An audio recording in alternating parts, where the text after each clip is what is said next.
Today's topic is on macroeconomics. Macroeconomics क्या है? एक ऐसा इकोनॉमिक का ब्रांच है जो इकोनॉमिक्स के जितने भी यूनिट्स होते हैं उनके बिहेवियर के बारे में बताता है। वेरएज ये यूनिट्स कैसे एक दूसरे के साथ कंबाइन करते हैं, इंटरलिंक करते हैं, ये हमें बताता है। मैक्रो इकोनॉमिक्स हमारे पूरे नेशन की इकोनॉमिक ग्रोथ कैसी हो रही है इसके बारे में बताता है। एग्रीगेट सप्लाई, एग्रीगेट डिमांड, जो भी इंडस्ट्री है नेशन के अंदर, कंट्री के अंदर, उन इंडस्ट्री का पूरे इकोनॉमी में कितना सप्लाई है, कितना डिमांड है, उसके बारे में बताता है। चेंजेस इन एम्प्लॉयमेंट, कि हमारी इकोनॉमी में कितने एम्प्लॉयमेंट बढ़ रहे हैं या कितने अनएम्प्लॉयमेंट बढ़ रहे हैं या घट रहे हैं, उसके बारे में बताता है।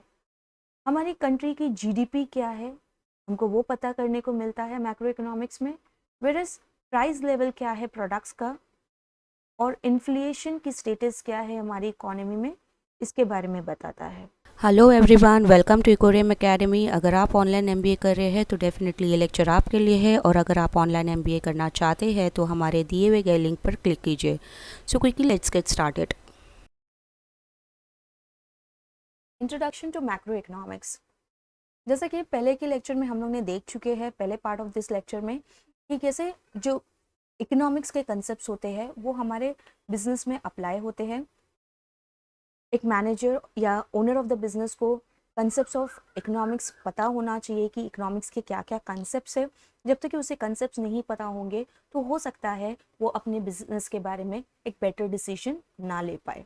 इसके लिए हम लोग अभी आते हुए ये लेक्चर में मैक्रो इकोनॉमिक्स के बारे में पढ़ेंगे, और इसके बाद वाले लेक्चर में हम लोग माइक्रो इकोनॉमिक्स के बारे में भी पढ़ेंगे। जैसे कि हमको पता है कि इकोनॉमिक्स दो भाग में डिवाइड हो गया था, दैट इज मैक्रो इकोनॉमिक्स और माइक्रो इकोनॉमिक्स।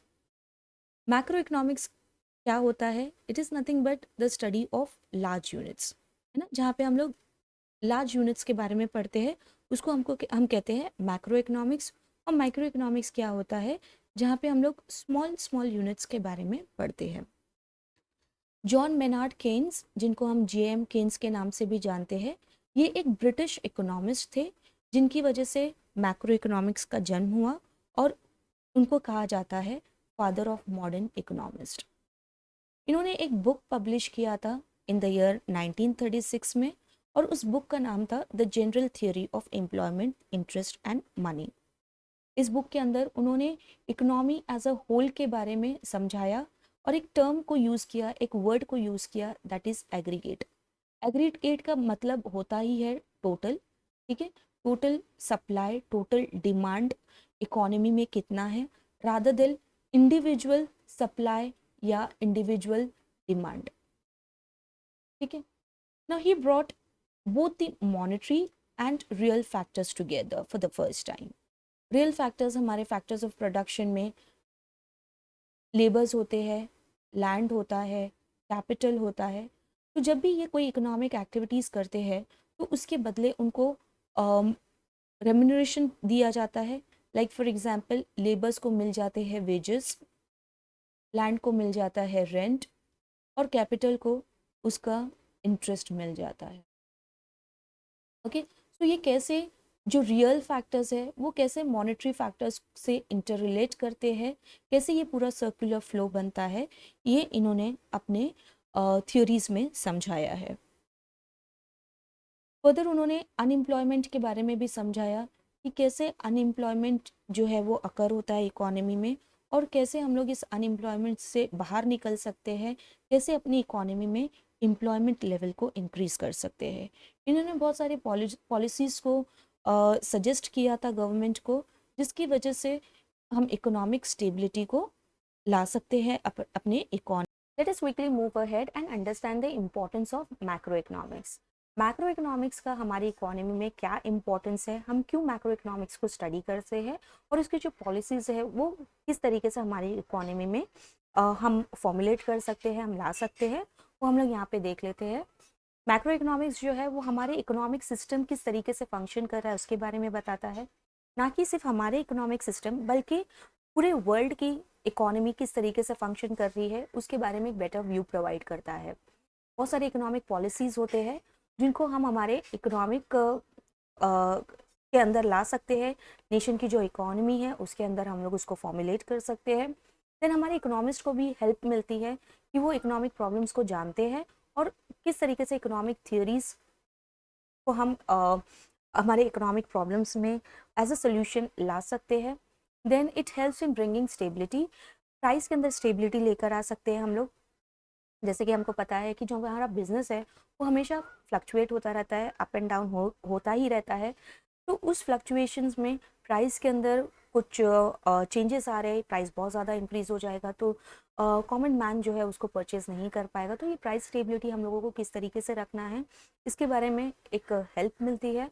देन किस तरीके से जो हमारे जो बैलेंस ऑफ पेमेंट होते हैं, बैलेंस ऑफ पेमेंट क्या होता है कि हमारा जो एक्सपोर्ट होता है, हमारा एक्सपोर्ट यहाँ पे हम लोग एक्स से डिनोट करते हैं, export should be always equal to import. हमारी कंट्री का जो एक्सपोर्ट होता है उसको हमारे इम्पोर्ट से इक्वल होना चाहिए, तो उसको हम लोग कहते हैं बैलेंस ऑफ पेमेंट। ठीक है, जो भी हम पैसे प्रोवाइड करते हैं, जब भी हम कोई प्रोडक्ट को खरीदते हैं तो हम किस हमारे जो पैसे होता है, हमारी जो करेंसी होती है वो बाहर जाती है और जब हम एक्सपोर्ट करते हैं तो बाहर की करेंसी अंदर आती है। तो ये कैसे जो मॉनेटरी का जो लेन देन होता है, ये एक्टिविटी जो मॉनेटरी एक्टिविटी होती है वो कैसे इक्वल होना चाहिए, बैलेंस होना चाहिए, इसके बारे में भी एक रेमेडल मेजर को प्रोवाइड करता है। Let's move ahead and understand the scope of macro economics.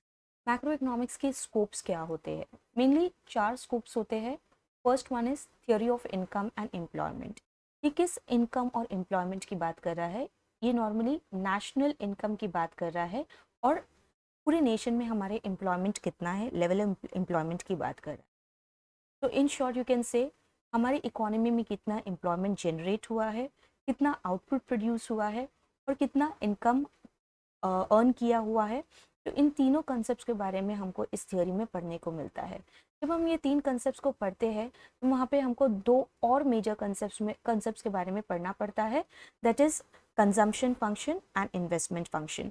जो भी इनकम जनरेट हुई है हमारी इकोनॉमी में उसको हम कितना कंज्यूम करने वाले हैं और कितना हम लोग उसका इन्वेस्टमेंट करने वाले हैं, ये हम लोग ये थ्योरी में समझते हैं, ये थियोरी में पढ़ते हैं। केन्स की बहुत ही वास्ट थियोरी है जो हम लोग later part of the lecture में पढ़ेंगे।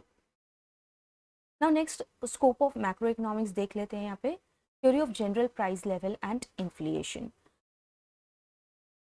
जनरल प्राइस लेवल की क्या प्राइस है, प्राइस का लेवल क्या है इकोनॉमी के अंदर, कितना इन्फ्लेशन हो रहा है, कितना डिफ्लेशन हो रहा है। अगर इन्फ्लेशन हो रहा है तो हम लोग कौन से प्राइस लेवल की थ्योरीज को अप्लाई कर सकते हैं, अगर डिफ्लेशन हो रहा है तो उसको कैसे हम लोग इम्प्रूव कर सकते हैं। तो this is what all about the theory of general price level and inflation. In short inflation को किस तरीके से कंट्रोल किया जाए। Then the third scope of macro economics is theory of economic growth and development. पूरे हमारे जो country की इकोनॉमिक ग्रोथ और डेवलपमेंट है वो किस तरीके से हो रही है, whether it is increasing, whether it is decreasing. अगर वो डिक्रीज हो रहा है तो किस तरीके से हम लोग उसको इम्प्रूव कर सकते हैं। तो मेनली इस थियोरी के अंदर हम लोग पूरे इंटायर ग्रोथ और डेवलपमेंट के बारे में बात करते हैं। Then macro theory of distribution. जब भी आपका जो फैक्टर्स ऑफ प्रोडक्शन होता है, जैसे फॉर एग्जांपल लैंड हो गया, लेबर हो गया, कैपिटल हो गया, ठीक है, तो जो इनकम होती है वो किस तरीके से इन लोगों के अंदर डिस्ट्रीब्यूट की जाती है वो हमको मैक्रो इकोनॉमिक्स में बताते हैं। किस तरीके से डिस्ट्रीब्यूट की जाती है, जैसे फॉर एग्जांपल लैंड को मिलता है रेंट, लेबर को मिलता है वेजेस और कैपिटल को मिलता है इंटरेस्ट।